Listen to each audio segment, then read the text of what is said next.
Jai Sairam. Welcome back to my channel. பகைவர்களால் ஏற்பட்ட அவமானம், அவங்கனால ரொம்ப தொல்லையா இருக்குன்னு கஷ்டப்படுறவங்களுக்கான பதிவு தான் இந்த பதிவு.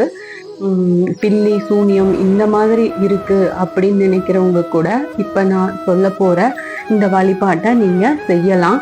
நாம் சக்கர தாழ்வாரை நோக்கி எடுத்து வைக்கும் ஒவ்வொரு அடியும் நம்முடைய வளமான வாழ்க்கையை நோக்கி நாம் எடுத்து வைக்கும் வெற்றிப்படியாகும். சக்கர தாழ்வார் சன்னதியில் நெய் தீபம் ஏற்றி வச்சு சிவப்பு மலர்களால மாலை சூட்டி மனமுருகி ஓம் நமோ பகவதே மகா சுதர்சனாய நம அப்படின்னு சொன்னாலே கிரகதோஷம் விரைவில் நீங்கிவிடும். மேலும் சனிக்கிழமைகள்ல சக்கரத்தாழ்வாருக்கு துளசி மாலை சாற்றி அர்ச்சனை செய்து அவரை 12, 24, 48 முறை வலம் வந்து வழிபட்டால் மனதில் எண்ணிய பிரார்த்தனைகள் வேண்டுதல்கள் தடையில்லாமல் கண்டிப்பா நிச்சயமா நிறைவேறும் அப்படிங்கிறது நம்பிக்கை. துன்பத்தில் இருந்து விடுபட்டு உடனடியாக நட்பலன் உண்டாக சக்கரத்தாழ்வாரையும் நரசிம்மரையும் ஒரு சேர வழிபடுவது மிகவும் சிறப்பு. இதன் அடிப்படையில தான் கோவில்கள்ல கூட சக்கரத்தாழ்வாரையும் நரசிம்மரையும் முன்னும் பின்னுமா சன்னதியில வச்சிருப்பாங்க. சக்கரத்தாழ்வாரை வணங்கிட நம்மை சூழ்ந்திருக்கும் துன்பங்கள் தடை எல்லாம் விலகி நல்ல வழி கிடைக்கும் என்பது நம்பிக்கை. சக்கரத்தாழ்வாரை வழிபட்டால் நினைத்த காரியம் ஈடேறி வெற்றி கிட்டும்.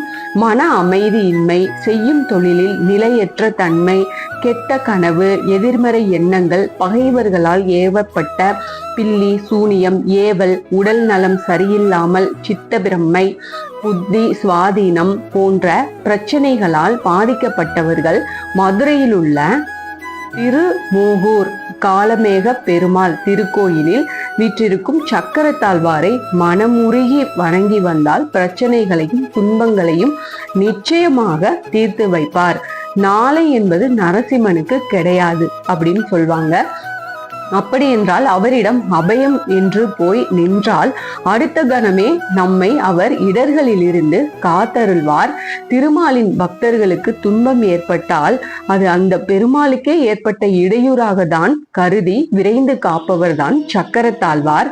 நாம் அவரை நோக்கி எடுத்து வைக்கும் ஒவ்வொரு அடியும் நம்முடைய பலமான வாழ்க்கையை நோக்கி நாம் எடுத்து வைக்கும் வெற்றி படிகளாகும். அதனால உங்களுக்கு என்ன பிரச்சனை இருக்கு, பகைவர்களால ரொம்ப கஷ்டப்படுறீங்க, நிறைய தொந்தரவு இருக்கு அப்படின்னா எதுக்காகவும் மனது தளர விட்டுறாதீங்க.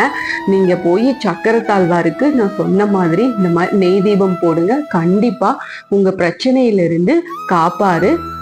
Thank you friends. என்னோட சேனலுக்கு தொடர்ந்து சப்போர்ட் பண்ணுங்க, லைக் பண்ணுங்க, ஷேர் பண்ணுங்க, கமெண்ட் பண்ணுங்க.